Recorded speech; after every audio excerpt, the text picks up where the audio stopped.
Hello, my name is Zachary Bennett. I am the founder of the Omnism Spiritual Center. This week in class we studied pantheons, families of gods from cultures around the world. And one concept stopped me cold. The coursework this week explains that a pantheon is not just a list of gods. It's a culture's attempt to explain reality. As the course puts it, to read a pantheon is to read a culture's sense of itself and of the nature of the cosmos. That's a quote from Crash Course Episode 7. That idea is the reason I'm doing this video on Brahman, the concept at the center of the Hindu pantheon.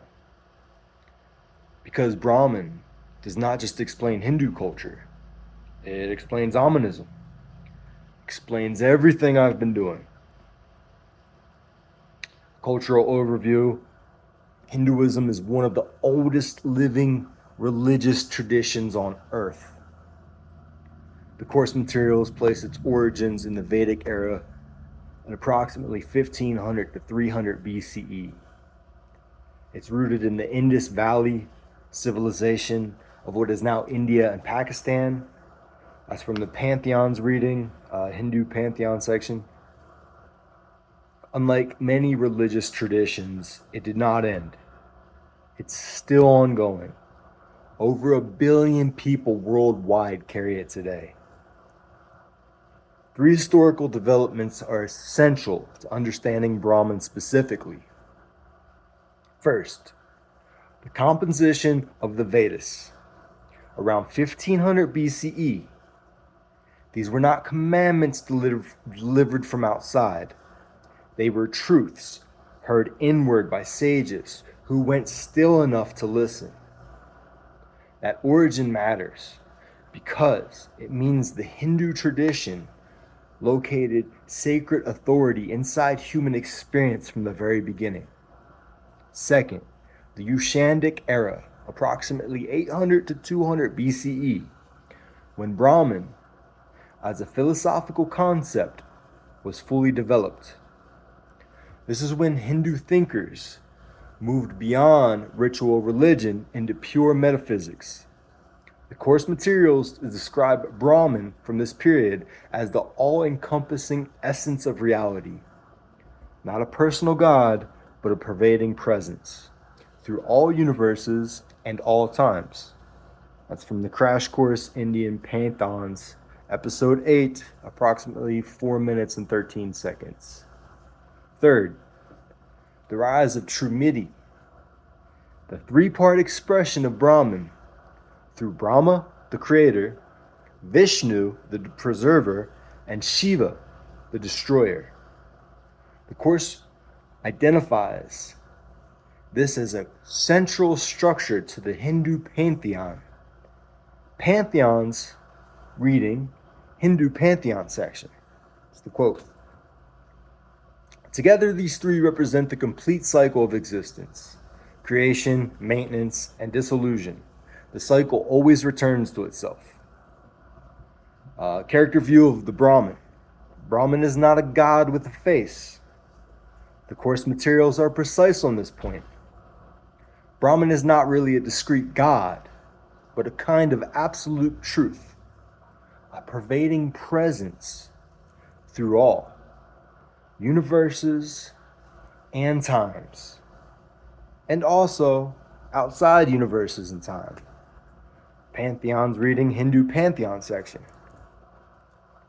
From Brahman emerged 33 primary gods, each of whom may further manifest in countless forms. This is how Hindu tradition holds what appears to be a paradox. The course materials state it plainly. Hinduism has 33 million gods, or 33, or 1. It's from the Pantheons reading the Hindu Pantheon section. All of them are expressions of the same underlying reality. The key philosophical teaching developed in the Upanishads, is called Tat Tavam Asi, that thou art. The individual soul, called Atman, is not separate from Brahman. It is Brahman. Every person, every act, every thought is the universal consciousness experiencing itself. The Crash Course episode on Indian pantheons describes this as Brahman being the world soul, from which individual identity is drawn. Crash Course episode 8, 4 minutes and 13-second mark. What the Brahman tells us about Hindu culture is this: the divine is not above humanity looking down. It is humanity looking out. Now the Brahman in the pantheon. Brahman sits above the entire Hindu pantheon. Every deity is a face of Brahman, a manifestation of the one reality wearing different expressions for different purposes. The most direct relationship is with the Trimurti. Brahman, the creator, Brahma, the creator, is the first personified expression of Brahman. Of course, materials list Brahma under both the Vedic and Puranic deity structures as the creator, and the one who produces the cycle alongside Vishnu, the preserver, and Shiva, the destroyer. In the Pantheons reading, Hindu Pantheon section. Vishnu's role extends through 10 primary avatars, earthly incarnations, including Rama, Krishna, and the Buddha, each appearing to restore balance when the world falls out of order. It was taken from the Crash Course, episode 8, 6 minutes and 16 seconds. What this structure reveals about the pantheon is that Hinduism solved the problem most Western theology is still wrestling with. It held unity and multiplicity at the same time, without contradiction. Every god is real. Every god is also Brahman. All religions in the Omnism framework are doing the same thing, describing Brahman from different angles. Now here's the creation myth most directly associated with the Brahman. It is the Nasadiya Sukta, found in the Rig Veda, Book 10, Hymn 129. It is one of the oldest creation texts in human history. Then was not non-existent, nor existent. There was no realm of air, no sky beyond it. What covered in, and where? And what gave shelter? Was water there? Unfathomed depth of water. Death was not then, nor was there aught immortal. No sign was there, the nights and the days divider. That one thing, breathless, breathed by its own nature. Apart from it was nothing whatsoever. That's from the Rig Veda 10.129, translation by Greth. That one thing, breathless, breathed by its own nature, before gods, before creation, before anything, something breathed. That is the Brahman, and the breath is still happening right now in your chest. The hymn ends with a question that 3,000-year-old sages were honest enough to ask out loud.